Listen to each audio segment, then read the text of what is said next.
Are you an adventurer looking to take your hunt to the next level? Then you're in the right place. Welcome to East Meets West Hunt with your host, Beau Martonik.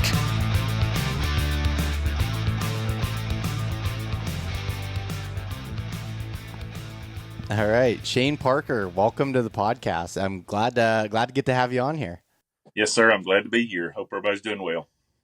Yeah, it's funny, we were just talking before here, and I kind of had to stop you partway through as we were talking. I was like, hey, we should start recording while we're while we're talking about this kind of stuff. You know, it's always good, like, for me to get to, like, because I'd never met you before other than messaging a few messages back and forth, but to talk ahead of time. But this is what typically happens is we start getting in a good conversation and talking deer hunting, and I was like, let's kind of roll into it. Yeah, we've done talked it over and hadn't recorded anything yet. I know how that goes. Breaking is the biggest portion, you know. Yeah. But I wanted to I kind of want to start this by saying, so for the listeners here, I came across a video that Shane had posted on YouTube under his YouTube page, November Warrior Outdoors, and it was just how he was breaking down a map, and it happened to be kind of going through a thermal hub and kind of explaining some different stuff there, and I was just watching it. I was like, man, I really like, his strategic approach to it, but I recognized the voice, and I was like, why do I know this guy? And I started doing some research, and I was like, oh, I've heard him before on the Southern Outdoorsman podcast in the past, and then I started following you along there on Instagram and everything, and going through your posts. I was just like, I was going down a whole rabbit hole of just like looking at it and thinking about what you were saying, and I was like, yeah, I need to get him on the podcast there. I'm glad you piqued your interest. Yeah, no, definitely. So before we get rolling here, Shane, do you want to give a little bit of a background, where you're from, kind of who you are, and how you kind of got into this style of deer hunting, like types of areas you like to hunt? Well, I'm probably in my close to 40th year of deer hunting. I started out when I was real young. Didn't really know what I was doing, of course, when you're young, but I had a really good set of mentors that really took me under their wing. And my family didn't hunt much. I grew up in a family of trappers mainly. So I knew about the outdoors, and they deer hunted and turkey hunted some, but not much. But I had a group of guys that were older than me that took me under their wing and kind of showed me everything to do and taught me all the ethical stuff about hunting. And so for years and years and years, I was just kind of a local hunter, basically. And then I guess I got into my late 20s and started branching out, started doing competitive archery tournaments, and kind of started going all over the country a little bit. So I've got a good base of hunting across the country, all the way out to the West and the Midwest and stuff like that. So, but now mainly my area is northeast Alabama and northwest Georgia. Stay in those areas pretty much 80% of my time. I do a little bit of hunting out in the Midwest, Kentucky, Tennessee, Missouri. I actually bought some land in Illinois, so I'm looking to get into that area. So, but as far as like the thing that I guess I do the most is the trail camera stuff.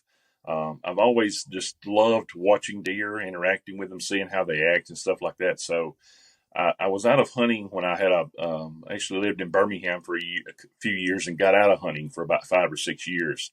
And so when I got back into it and got my interest peaked back into it, I said, well, I'm going to start using the trail cameras as kind of a way to shorten that learning curve and learn a little more about what the deer were doing. And then just happenstance, somehow I ended up getting connected with some guys that were doing basically a video series, and wanted some deer content for, they were actually, I think, former students of Mississippi State. And they basically approached me and said, hey, we're wanting to get some, video content based around scrapes and stuff like that. And I said, well, I'll volunteer. I'll help you put them out, And next thing I know, I've got 100 trail cameras that I'm taking care of for an entire year, basically. And it just kind of morphed from there. I'm running well over 200 cameras right now. And I just use that camera data and look at the wind, Well, all of the weather data. I forgot to mention this, I also run weather stations uh, throughout the entire area that I've got the cameras at different locations, so I can see variations in the weather, wind, how the wind might play a part in one area of my kind of camera area and not in the other. And then I kind of break that down using topographical maps and raised relief maps and stuff like that, and kind of get an idea of how deer interact throughout the entire area. Instead of just kind of looking at it as a micro area, I kind of look at it more as macro. And that's basically what I do. And then I try to help everybody I can with the information that I've gathered. So Yeah, no, I appreciate the information that you're willing to share and put out there. And so the interesting thing that I have there is the weather station thing. So what does that entail? Like, what do you have to do to put a weather station at an area? well, I just got some mobile lacrosse. I think I got a couple of lacrosse. I can't think of the other ones, Osprey or something like that. I got several weather stations, and I put some at lower elevations. Like we have an elevation change here. Our bottoms are usually around 700, 600 feet in elevation, and we can go all the way up to close to 2,000. So I try to range the weather cameras at different elevations, and basically I'm just mounting them to a tree. Some of them are in open areas along fields and stuff like that. But I'm just trying to get an idea, and I try to connect them with pods. Like I do it kind of like a pod system. So I put the weather station in an area where I have a pod of cameras, and I put the other ones and kind of just move them around the terrain that way, and I rotate them around. Like I don't keep them in the same place all the time. So that gives me a good idea, and I'm hoping I can get 5 or 6 years worth of data off of them to kind of build a better weather profile for the area. And then you can apply that to other areas, basically. But yeah, it's just mounting them to a tree, and then they have an SD card in them, and I usually won't read them instantly. Like when I go pull the camera cards, because nothing I have is cellular. Everything is card based. I won't pull the weather data until the end of the year, or maybe halfway through the season. I'll pull it and transfer it and then go through it. But most of the time, I'm reading all that the year after, and then trying to build a profile using the camera data of that particular pod to get an idea of how the weather affected what I saw on camera. Yeah, okay. That makes sense because for me when I go through all my trail camera data in like January and February, and I'm going through it, and I have all my SD cards on there, and I have this Google Sheets built out of specific bucks, and I put all the weather data in there, but I'm pulling from a weather station that hopefully is somewhat close. Sometimes I can find those weather stations that come up on Weather Underground that are somewhat close. They're not the main ones, but a lot of times those don't have the historical data on there to go back to versus some of the major ones, but they might be 15 miles away from where I'm exactly at. So you're kind of, it's not 100% accurate, obviously, where you with putting up the weather stations probably really helps that. Yeah, because our closest one here is Anniston, and there's about a 10 to 12 degree difference in especially when you get to the lower temps.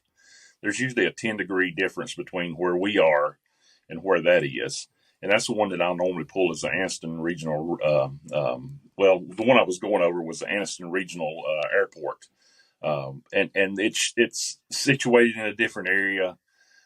It's in a valley, so the wind doesn't correlate with what I saw here. It would be completely different when I would go pull up their data to say, oh, the winds, out of the northwest. Well, here it might be completely out of the northeast. So it was just couldn't correlate.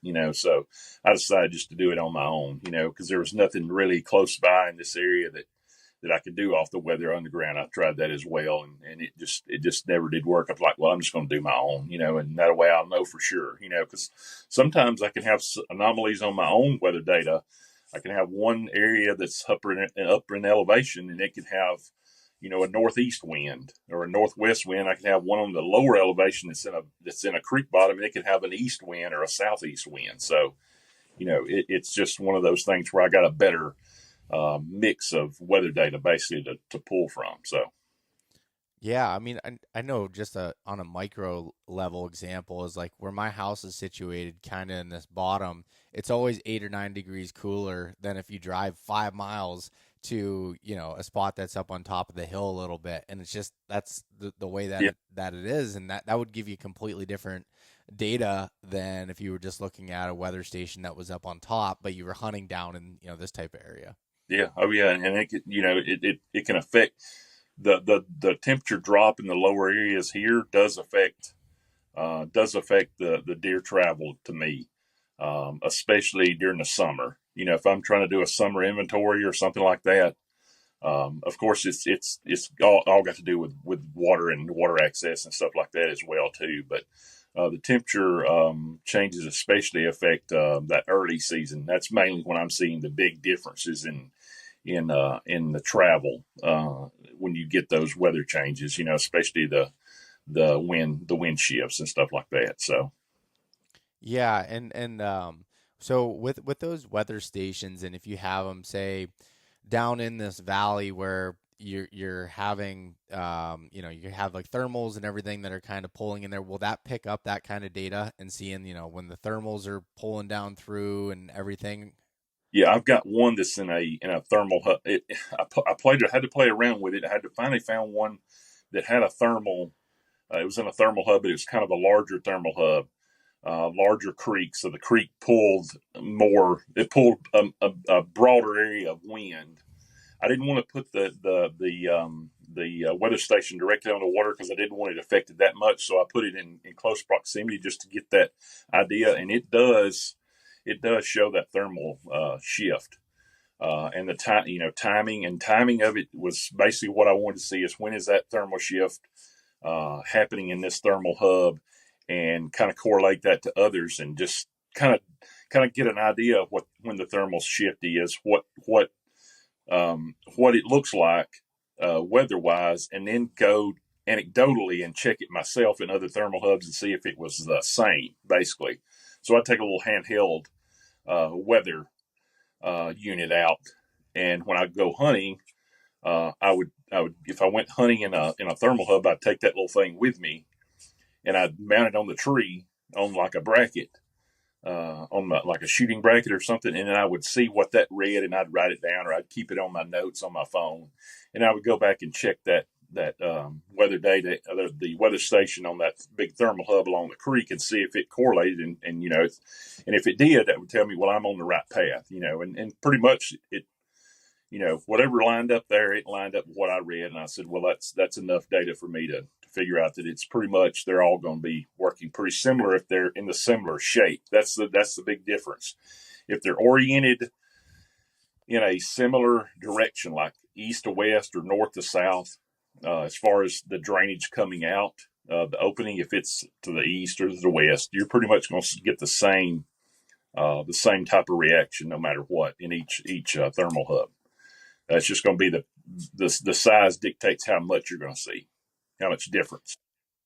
Okay, and so when you're talking about the shape, I mean, you talked about the direction of it, but what about the shape exactly? Because, I think that, I feel like, the topic of thermal hubs has been something that's very popular in the last couple of years and it's brought up a lot. But thermal hubs, for me at least, they don't always have to be this perfect, three ridges dumping down, like a little bottom spot. There's so many variations and small, thermal hubs or bigger ones, and some that are a little tighter, some are a little wider. So kind of explain what your thoughts are on that. Yeah, I mean the ones that I see that are, I mean, you've got like 5 or 6 different ones basically. You've got some thermal hubs that have that are basically like a small creek bottom, so they're wider at the bottom. They're more expansive. You can have a very large thermal hub that's like a creek bottom itself, and when it turns, then if it turns at a 90-degree angle, you've built a thermal hub from that turn back upstream.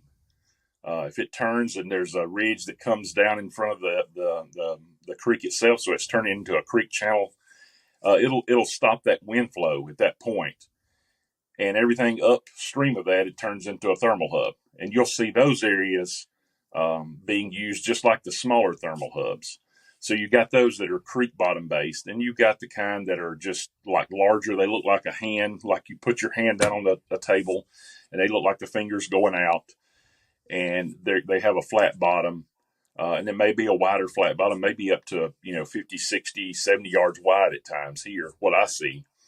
And those are used a certain way. And then you have them that are kind of more compact from that, and they're U-shaped. That's what I call a U-shaped one. And it's just like you take the big hand and you just shrunk it down into a smaller dimension. And then you have the V-shaped, which are the ones where the sides come down, just like I say, into a V. And those may not have water in them running all the time. Neither will the U-shaped one sometimes, but if the U-shaped one has a ditch or something like that, that's a focal point for it, those are going to be ones you're going to key on. Anywhere you can get a ditch, it's going to pull that extra amount of thermal down into them. So if you can get the lowest point, so if you've got a U-shaped thermal, it's got a ditch or something like that, and you really want to pay more attention to that. And the V-shaped ones are the same way. They flow a little bit differently because they are kind of more compact. You'll get what I've seen, you'll get more of a quicker movement of the thermal. So the thermal is just like anything else. It's just like water. You got to think of that thermal as water. So the first portion that's going to start moving downward is going to be your higher elevation. So like if you have a U-shaped thermal with several V-shaped thermals parting off of it, those V-shaped thermals are going to be the first ones that start dropping. Now, if they're facing south or west, that changes because you're going to get the sunlight in the evening that's casting in those higher elevations, and you're going to get a reverse of that. So you're going to see the lower elevations start creeping up first and then working into it. So that's where I'm saying your orientation of your thermals plays a big portion of what you're going to see as far as when those deer move into those areas and when that thermal shift happens. So if you got an east facing or a north facing thermal hub, or basically a multi faceted thermal hub where you got a U-shaped with several V-shaped thermal hubs attached to it, is facing east or north, the upper elevations are going to start, the thermals are going to start dropping before the lower elevations will, and then it'll trickle down. But if it's south or west facing toward the sun, it's going to be reversed. You're going to see the lower elevations start dropping first and then working their way up into the higher elevation. And that affects how the deer move. Okay. So, all right. So when you're talking about like the places that are like the west facing and stuff, and you're talking how that's going to drop first and affect the way that the deer move, how does that affect how the deer are moving in those particular areas? Well, like if you've got a west facing, sun setting in the west, of course, all this changes. I'm talking about when you're having, say, 25 or greater percent of sunlight, so that you got a pretty much partly sunny to mostly sunny day. If you get cloudy day, then everything changes and the thermals can really go kind of wonky. But if all things considered, you got a partly cloudy to mostly sunny day, if you've got a west facing thermal, like when I say west facing, I mean the opening of the hub is facing toward the west and everything else is flowing east or northeast or southeast. The first portion that's going to start dropping the thermals is going to be the closest to the opening of the hub, where the dump out point of all that is. And so what happens is in those areas, that's where the deer are going to, like a mature buck. I'm only applying this to mostly mature bucks because I think they're the only ones that really, I think the other deer use thermals, but I think they really don't know enough about them, or it doesn't play a big a part in their travel the way a mature buck has learned his craft. So this is applying only to just mature bucks. They seek out those places first. So where the thermals drop first, that's going to be their first area. So it's just like that video that I done. That buck knew to get into that thermal hub at a certain time. He had, it wasn't like on a clock or anything like that, but instinctually, and I guess the knowledge that he had built up over the years of using these things, he knew to get into that thermal hub at that time because he never moved into that thermal hub any other time. It was only when that thermal switch was about to hit that he moved into it. So those wider thermal hubs like that, if they're facing west, that drop, the lower end drops first, they're going to be in that lower elevation. That's where I think a lot of people get picked off. I know I did when I was younger because those things just looked, it's like, oh, there's so much sign down there, like I just got to dive right into it, and the thing is, the buck was already there. He's just waiting for that thermal shift. So he's somewhere within relation to that thermal hub, knowing that, hey, at this particular time, this thermal hub is going to start working in my favor. I'm going to be able to scent check everything that's upwind or up in elevation above this thermal hub. I'm going to be able to check it from this location. I got to get down there. If that's in his route of travel for that day. So that's basically how they use it. I think they're already kind of getting into the thermal hub where they can see it, scent check it, things like that. And once that shift hits, that's when they start their movement. That's why a lot of these GPS studies show, and especially in the early season, that a mature buck will only move like 150 to 200 yards during daylight. So kind of what the hypothesis that I've come up with is that 150 to 200 yards of movement. If you look at the GPS data, they're usually higher in elevation, and usually they're dropping down to somewhere else, like a secondary bed. In a lot of those GPS studies, you can't really see the topographical features. But when I'm doing my camera work, that's what I've kind of keyed in on, is that movement and trying to predict that. And that's what I'm seeing play out, is they're up in that higher elevation, and right before that thermal drop, they'll move out of that midday bed into a bed that's more, closely related as far as travel distance to that thermal hub, where they can quickly get into that thermal hub and then go back up into the ridges, if that makes sense. So basically they're bedding kind of above that a ways. They may not be able to necessarily see the hub at the beginning, but as right before that thermal shift tends to happen, they're using that upward thermals to kind of move down into position where they can get a visual even on the, say, scrape or the bottom of that hub. And then as it shifts, they can smell everything above them. And then they might make a little bit of a, movement, just before dark there, and then kind of go into position. Yeah. They really give you that we always say they give you that short window of time. Well, that if you're trying to hunt a thermal hub, that's your short window.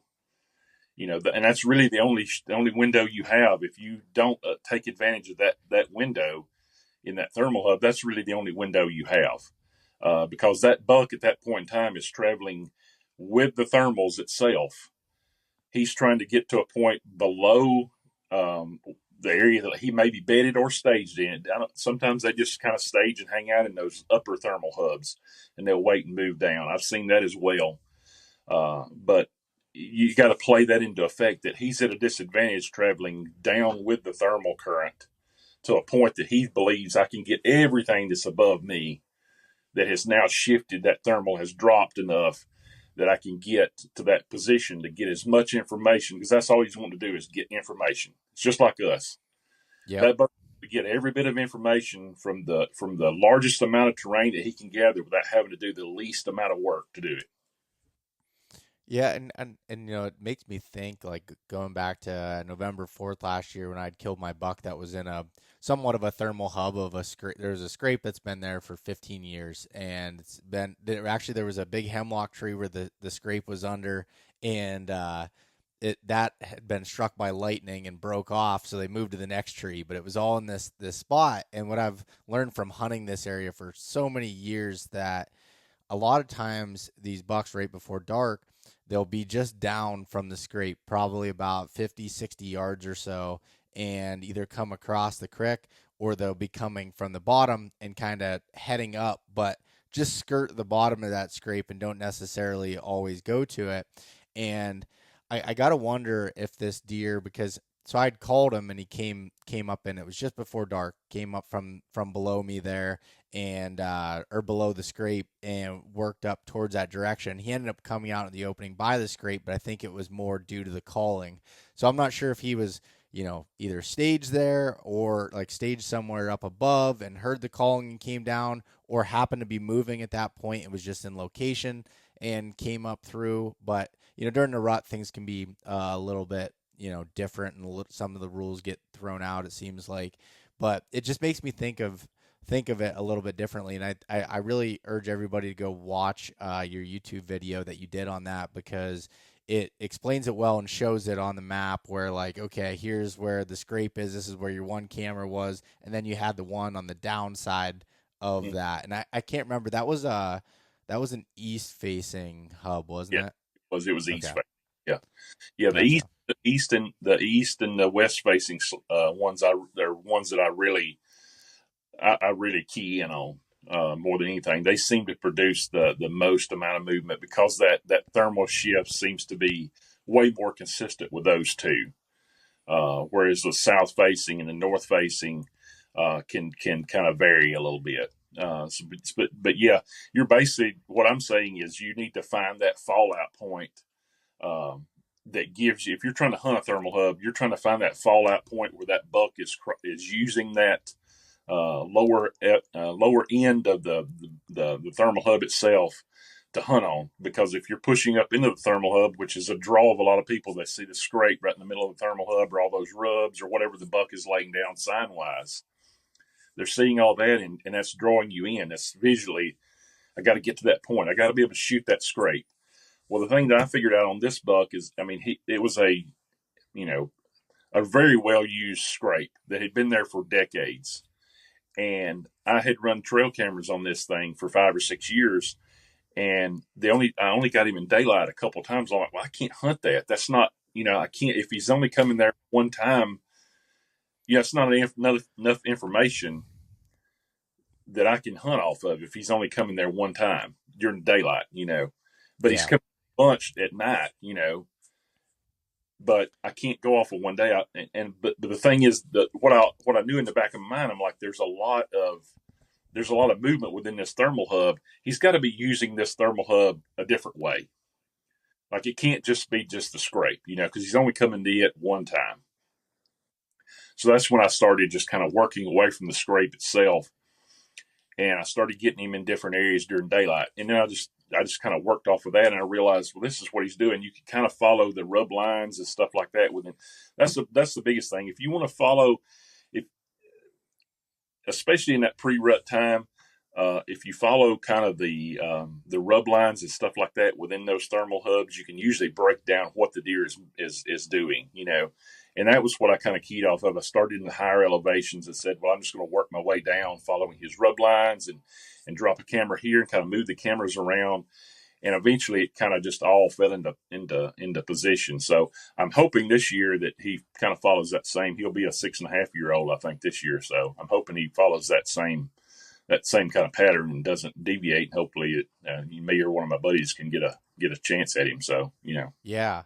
And that's you're making me think as I'm talking here, because like the spot that I gave the story about with where I was hunting, I've always deemed that as a rut spot, as far as like, okay, these bucks just kind of randomly travel through this hub and they go up into these different valleys and these different ridge systems. And maybe that, because from sitting there for so many times over the years, there's probably 90% of the bucks that I see aren't going towards that scrape, or they're not right there. Now I've shot one directly in the scrape, and that, obviously can always be a situation, but a lot of times they are on that down side of it, like probably, like you said, 40, 50, even 60 yards, where there's like this little thick patch of trees in the scrapes and kind of a little bit of an opening there.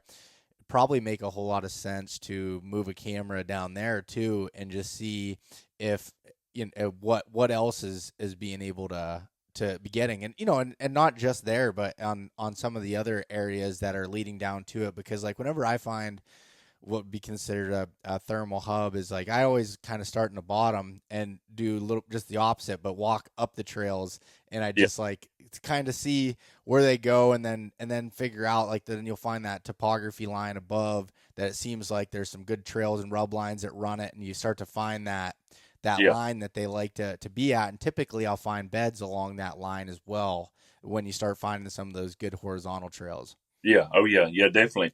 Definitely. The one thing that kind of, because that's the way this. I mean, I'm not trying to tell anybody how to do anything or anything like that, but one of the things that I've always caught myself doing is walking through the woods with a destination in mind. Like, I want to get here, And so I'd walk through the woods, and I would be on a deer trail or be off the deer trail or something, and I'm not looking behind where I just came from. And this is what kind of taught me on that is a lot of times we can walk and think, okay, this is where the deer is traveling, and this is the direction he's going. And you're walking this trail, or you're doing your scouting, and maybe you're by yourself. You don't have another set of eyes, and you're trying to make a plan for this area, for an area you're hunting, and you walk through it, and you walk the deer trail, but you never look behind you, and you think the deer is going the way you're going, because that's what we think, the deer is going the way we're going, when it's not the case. So I reversed it in this case, and I said, well, I'm going to, just like you, I said, I'm going to come from the top to see if I'm missing something. And that's when I noticed, well, the rub line is not working the way I thought it was. It's and so just by changing that dimension that I'm looking at it from, the direction was normally looking at it from, it changed my whole thinking about how they were being used. Because we think I always thought thermals are coming down, buck is going up with them, when actually, he's not going against the thermal. He's actually coming with the thermal. He's using the thermal drop to come down. He's at a disadvantage right there, but that's something they've learned. They trust their vision at that point in time. He's in an area that he knows I've got swirling winds. Maybe I can kind of let my guard down. There's nothing going to get in here that I can't smell. So Yeah. I can, No, and that makes a lot of sense. And too, and when you're coming down, like I have like pictures in my mind of like when you're coming down off a hill, you have definitely a different visual than when you're walking up too. Yeah. As you're going up, because you kind of have the hill right in your face, and you're not seeing as much as the panoramic of, if I'm a buck walking down this hill, being able to look out and see like, okay, here's an area where I might have a little bit of a disadvantage of seeing, so maybe I'm going to take this direction, and you start seeing that little faint trail that goes off, and you start getting in the buck's mind, or at least you think you are, as far as how they're moving through it. How they're moving, yeah, exactly. And that's kind of what I kind of what broke this. The way I broke that one down was kind of exactly the way I think he's doing it, and the trail camera data kind of says it, because once I started putting them in the right locations, and really honing in, then the profile of him built up to where, yes, he's dropping into this thermal hub this away pretty much twice a week. So when you start getting that much data, that's something that you can hunt off of. Like you can realistically say, I can build a plan to hunt this buck using this much information, because I know what he's, I've kind of got a plan profile of what this buck's doing. Well, if he's doing it in this thermal hub this way, why would he go to another thermal hub and act completely different? Yeah. So it doesn't make sense. He's going to do the same thing. So when you get these thermal hubs that are kind of interconnected, and you start building a pattern of, okay, he likes these that are east facing, he'll go search that out, because it's going to react the same way. And that's kind of how you build out, well, his home range may be a square mile, but he's only probably using, a third of it. And a third of it is going to be these thermal hubs that he's most comfortable with, and the orientation he's most comfortable with. So then you build a plan for, okay, he's using this thermal hub this way, and I'm not seeing him in this one because it's oriented differently. This one over here is oriented the same way, and he's using it. So how's he getting there? Yeah, and then like with the other ones that he might not be using, that might be something that feels comfortable to another buck, and then they might seek out the same type of thing. That makes a lot of sense. Yeah, because you see the overlapping of all, like the area I've got in that I hunt in here, we have about 6 or 7 mature bucks, and you'd think, well, gosh, how do 6 and 7 mature bucks interact over a 2 square mile area? Well, their home ranges overlap, but each one of them are different, But if you tried to figure out all of them at the same time, it'd be a whirlwind in your head. You couldn't do it. But if you could pick out 1 or 2 and kind of figure out, well, okay, this is what they're doing, then you can work off of that. Once you got them, you work out to the other ones, and that's kind of the way that I've been doing it, and I feel like that's a way that can be replicated if you figure out, well, hey, this buck is using, if you just come into a new area and you're a public land hunter, or you got private land or anything like that, and you wanted to, I guess, kind of dissect a buck, if you can figure out what he's doing in one area, that's probably going to be replicable for him in different areas. So Yeah. you're trying to figure out his whole territory. You're trying to figure out one thing that he's doing and then replicate it for another area within his Yeah. own. No, that makes sense. What do you see? Do you see any trends as far as like how they are dropping into that hub, as far as like, are they coming down, like say a little bit of a draw where they're coming down? Are they going on more of like where it's rounded, almost like a small like little ridge that's coming down so they can see all around them? Do you find any trends with some of those trails as how they drop down into it? I feel like most of the ones that I see, the U-shaped hubs like he's using will usually have two or three other little drainages that are coming off of them, of course, and some of those will split, and they seem to favor the ones that are not just like a drainage that just runs up and heads off. They would prefer to come in on the ones that are multifaceted. What I mean is when that smaller drainage goes off, it splits into another smaller drainage, and it may Yep. be shaped drainage where it's much more steeper. Anywhere that there's more steeper terrain, that seems to be, of course, they want the steepest terrain possible because that gives them the best advantage of being protected. They just love the steep terrain. So if you have the thermal hubs that has like maybe one drainage is not so much steep, it's more shallow, it's not as rocky, they're going to pick the roughest one with the closest cover. So I don't really see as far as the terrain, it's more of just the steeper terrain basically, and then the cover really close by. And really, wind doesn't really affect them because once you get in those thermal hubs, if you're in there when they're entering them, they've got the swirling wind. So wind is not really it doesn't matter if it's coming out of the west or the south or the east because it's probably going to be going in multiple directions once it's in that thermal hub. They're getting all the information out of it at that point in time.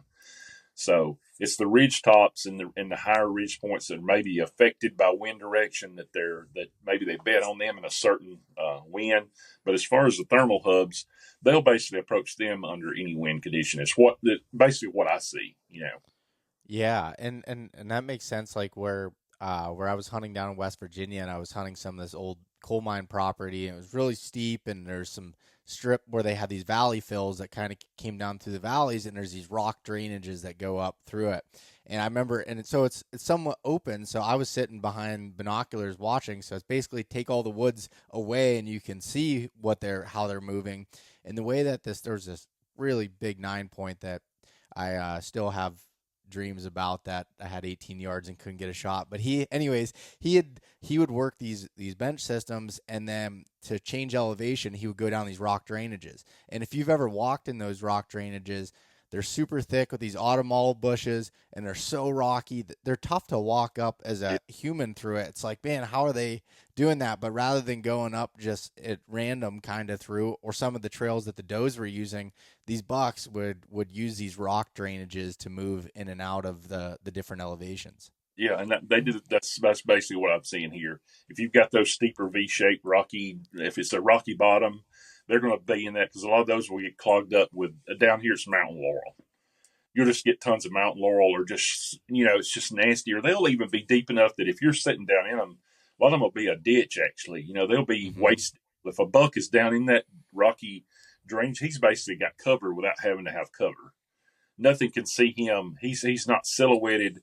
You'll see the does. They'll use those secondary ridge points, and they'll just dive right off the edge of them because they just don't care. They're not. Yeah. They're not. They don't have the same mindset. Whereas he's trying to not be silhouetted. I think that's one of the key things that a lot of people that are hunting the bigger bucks I think not being silhouetted, as far as what I see, because when you look at it and you break it down. That's one thing that really stands out the most is what advantage does he have in these drainages? Well, he's not standing on a ridge top where he's silhouetted, especially once the leaves drop off. And knowing how a deer's vision is, when you put that into account, And a buck is going to be, of course, a mature buck is going to be way more on top of his senses than any of the other deer. Then that rocky drainage, anywhere he can not be silhouetted and be under some sort of cover, that's definitely going to be his preferred mode of travel. So I see the same things here. It doesn't Yeah.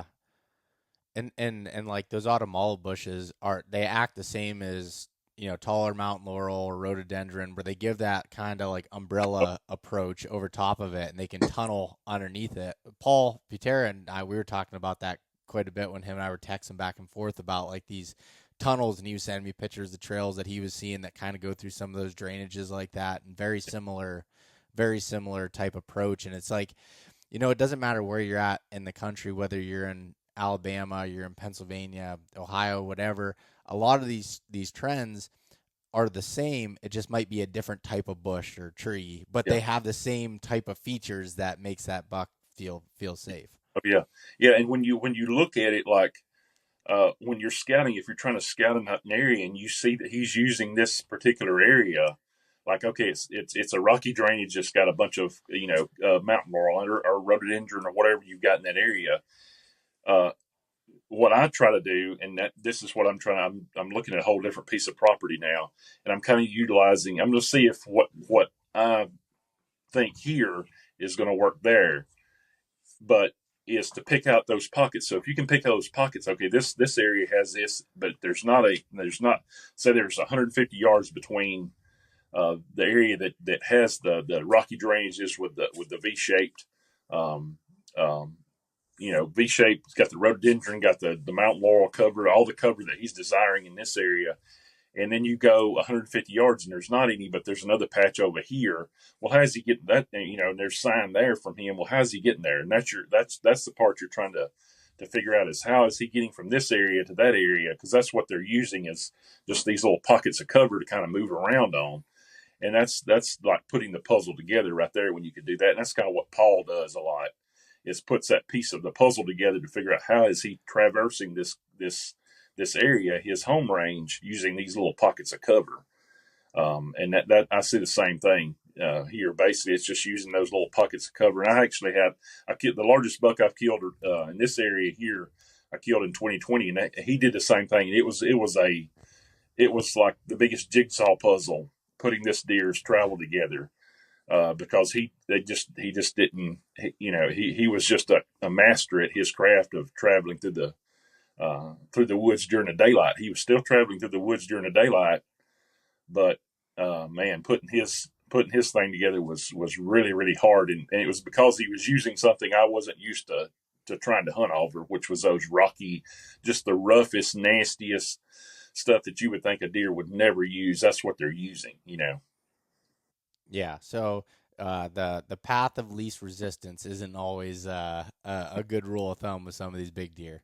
No, not for these big deer. It's usually just the opposite, So you almost got to put it into a different mindset. Now, saying that, they are going to use the path of least resistance when they can.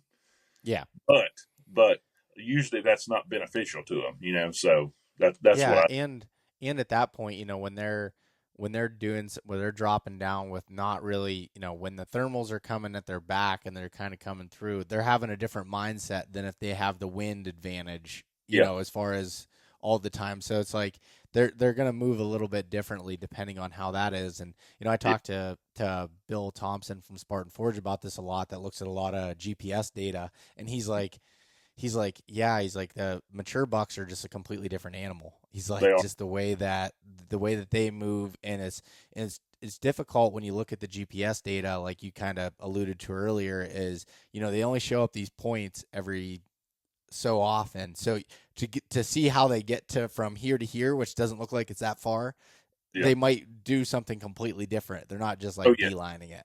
Yeah, it's not a straight line. When you look at it, you think, well, he got from here to here. Well, when you put it on a map, well, that doesn't make sense. Like, I know he just didn't take a straight path there. So, that's kind of what you've got to think when you look at those things a lot of times. And that may have taken him 30, what I think those ping every 30 minutes. Yeah. A buck can travel a long distance in 30 minutes. when they're if that's part of their travel route, they can move he could move in a looping circle, and you don't know it. So that's kind of what you got to take into account when you watch those GPS studies, is just how they got there is not exactly that linear line. Yeah, no, because I've studied I don't know if you probably looked at the Penn State deer studies, and so I've studied those like the back of my hand as far as seeing how these bucks are doing that, and it's like there's a lot of really good information from those, but at the same time, it's like now it's like the different pieces of the puzzle, how they got to here or why they were doing this at this times and kind of moving along. It's really interesting. Yeah, if you could take those and really apply them to, just those movement periods, daylight movement periods for those. That's kind of what I did. I took like 3 or 4 different daylight movement periods, and we figured out the GPS coordinates of where they were. Then I looked at the topographical map of that, and I said, well, and that was something that kind of played into a fact of what I started doing with these thermal hubs. Is that tended to be a pattern that I saw with them, as they were higher in elevation on some of these, and in that Pennsylvania terrain, and some of the terrain that they did in upstate South Carolina, I think was another one that I kind of pulled data from, and it kind of laid out kind of similar to the area that I hunting. Some of it was a little bit steeper or higher elevation, but it all had the same general look. It Yeah. was different. So when I started looking at it, I said, well, I'm dropping down into those thermal hubs, in that last like 40 minutes of daylight. That was their movement during daytime, so, and that now once you get to rut, everything goes, they still, use the thermal hubs, but they're using them in a way different. This is mainly just focusing on early season in that time period where you're trying to get them in that short window that they have to move. So, Yeah, and also like when you come to the rut, I always think of it. It's like if you gave those bucks a couple beers, like they're still a little bit cautious, but they're like throwing a yeah, little bit more caution to the wind and have a different agenda. they dialed it back just a little bit. Now it's like, okay, I don't have to have it just perfectly. I've got to do what I got to do, and Yeah. they just dial back that elusiveness just a little bit. Yeah, no, that makes sense. And I'm like, the more I guess the more availability that I have to hunt some different times of the year now and do that, I was like, I want to be more efficient in the outside of the rut, because that's always been the time when I used to take off work and go, and like I've always focused around the rut. So it's like now trying to shift and go to West Virginia in early October and be able to figure it out and get it done, and these different times of when to be able to capitalize. It's like, all right, what other things can you look at there? That makes Yeah. makes a Oh lot yeah. of sense. Yeah. Because you got, if you're because when like I said, looking at those GPS studies, you say, man, how am I ever going to kill this big buck? Because they're just moving there's such a small window, when you look at it. But you gotta, if you're not, that's where it plays. If you're not in the right place at the right time for that period, like during the rut, you can be anywhere. Can't be anywhere, but you can be somewhere that does are. If you find the does during the rut, you got a pretty good chance. Whereas early season, you've really got to maximize that terrain, the habitat. All of that has to play into effect, because you just have such a small window. It's just things haven't cranked up yet enough to where you have that all day movement at all. So you've really got to maximize your opportunities at that point in time. Yeah. And so how, with that being said, it sounds like you're trying to get into those places in that 40-minute window. So you're trying to set up in those types of places. Are you typically, all right, so with the example that you gave in that video, and with the buck coming down to that hub, how are you going to try to set up to kill that deer? Yeah, I mean, a lot of this came from like I said, talking to Paul Patera a lot. He kind of had the same mindset that I did. I think that's why we kind of got connected a lot. Is he does a lot of this too, and this is something that I've noticed I've done, but I really wasn't thinking about it. Is he's coming up from the bottom? That's the main thing, is to come up, not rush into the thermal hub and ruin your hunt before you get there.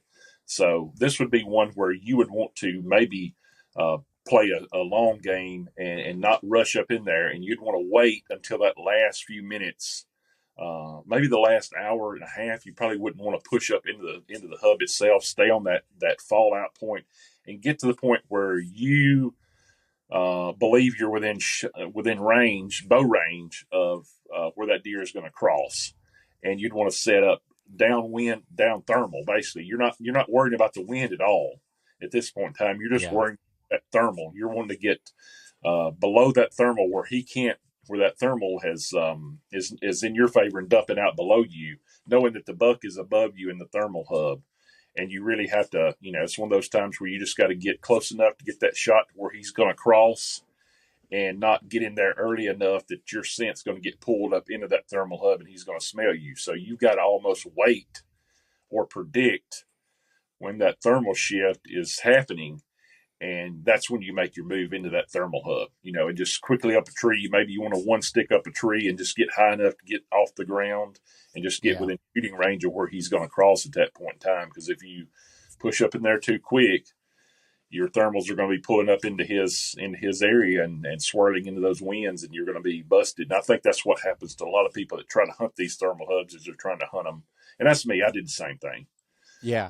Get to the and it was just always just frustrating. It's like, I know this is a good spot. What am I doing wrong? And so, no, I was just gonna say like that they. I think that's such a good point because I know even one thing I've always made a mistake is I feel like I'm wasting time if I'm not hunting there. Say you have the whole day to be able to hunt. It's like, okay, or maybe your time's better spent scouting and checking cameras in another spot and then move in or set up, off of another spot that, okay, now I can move over. This is my best chance to get in at that point. And it's so hard to it's a lot of discipline to be able to do that. And that's, I'm saying this as I'm working on it. Like I don't have this figured out and, to be able to move in and take advantage of that. And I feel like that's why I've always cause I've a lot of people always ask me, how do you hunt like these bottoms? How do you hunt some of these spots sometimes? And like, for me, my always go-to has been, I just set up right on the stream. Like, so that the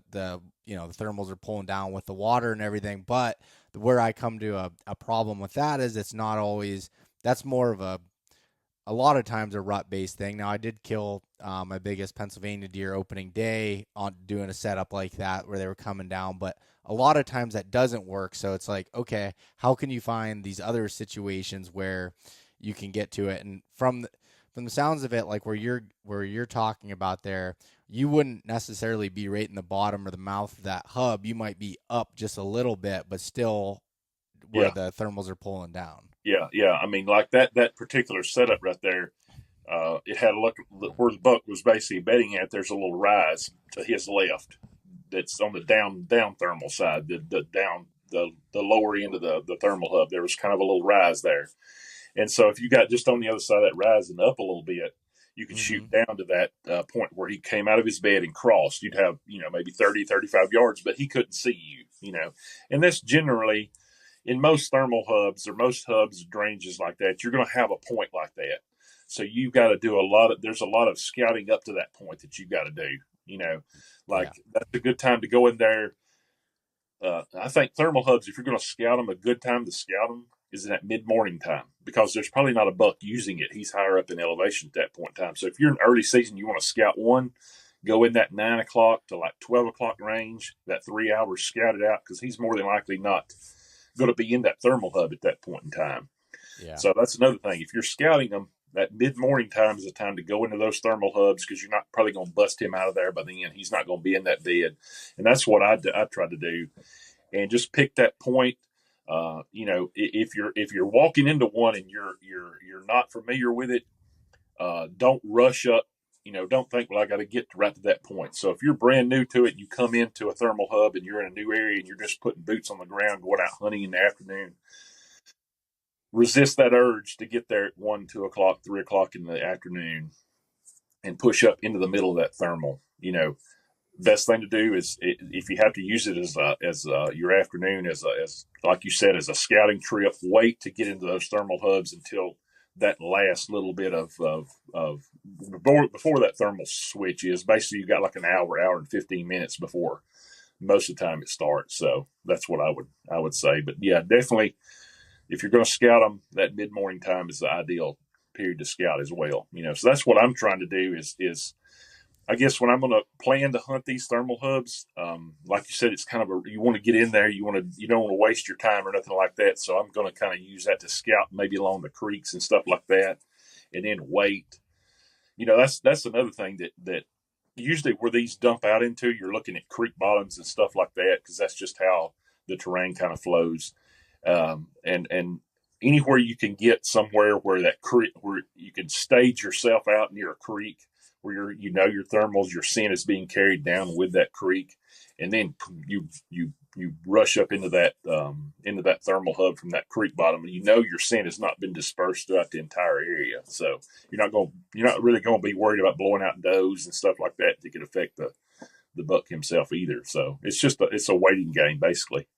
Yeah, and I like what you said too about maybe only needing to get like a stick high or so, like just up enough where you're able to see, because if you take the time to, I don't care how fast you are, but to go up, 4 or 5 sticks, get up, now you're getting up in the trees, taking a little longer, you have more chance of making noise, just kind of slip in, get up enough where you could see a little bit and be able to do it. So, 1 or 2 sticks, you're a stick and an 8er, you can get up.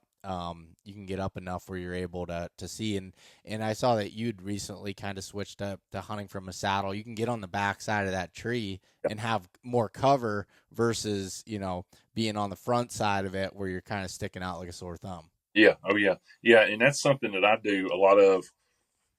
I hunt really low. I don't get, 4 or 5 sticks high.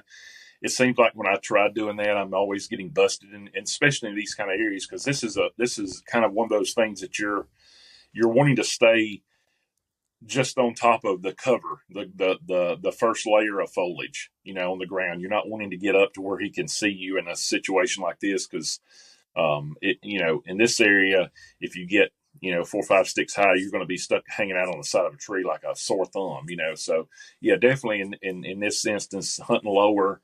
Learn to get comfortable hunting lower in areas like that, because that's usually where your best cover is going to be, and it'll be way more beneficial than trying to get as high as you can and take that time, make a bunch of noise, make him be able to see you or anything like that. Because a lot of times they are staging out in these thermal hubs.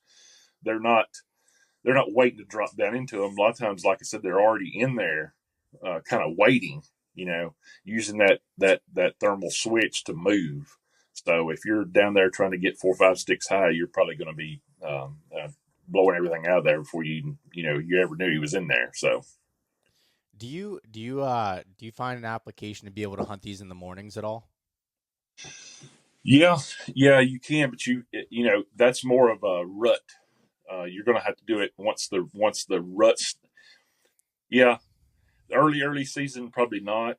But once you start getting into that early pre-rut or that late pre-rut in that rut period before the does are coming into estrus, because it tends to, at that point in time, you may have multiple bucks dumping into that thermal hub, and that changes the dynamic completely. Once you apply another buck into that area that's after a doe that's coming into estrus, or she's getting ready to, or visiting that scrape a lot more, and you get a few other maybe subordinate bucks that are coming in that, it changes the dynamic completely, and it's basically just you're flipping the script at that point in time. But the thing is, you can find these thermal hubs. If you can hit the holy grail and find a thermal hub that's like that's always moving down, and you can do it. Those are the ones that you really want to key in on. If you can find a thermal hub that is always dropping, so that and they're out there. Those are the ones that you're going to see used morning, afternoon, midday, anytime, and they're there. You just have to really see. You got to do a lot of boots on the ground, dropping milkweed. But yeah, as far as like hunting them in the morning, it's just a reverse. And at that point in time, I'm kind of doing a little more hunting off that swirling wind and moving maybe higher up in elevation, trying to get him before he's dropping into into that midday bed. That's kind of my plan for that is to be at that position where he's higher up in elevation over the thermal hub and being there when he's making that switch from the early morning bed after he's bedded down in the morning to that midday bed switch. That makes sense. Yeah. Thanks so much for listening to this episode of East Meets West Hunt with your host, Beau Martonik. For more great content and to stay up to date, visit eastmeetswesthunt.com, Facebook at East Meets West Outdoors, and Instagram at East Meets West Hunt. If you enjoyed today's episode, please review and subscribe, and we'll catch you next time.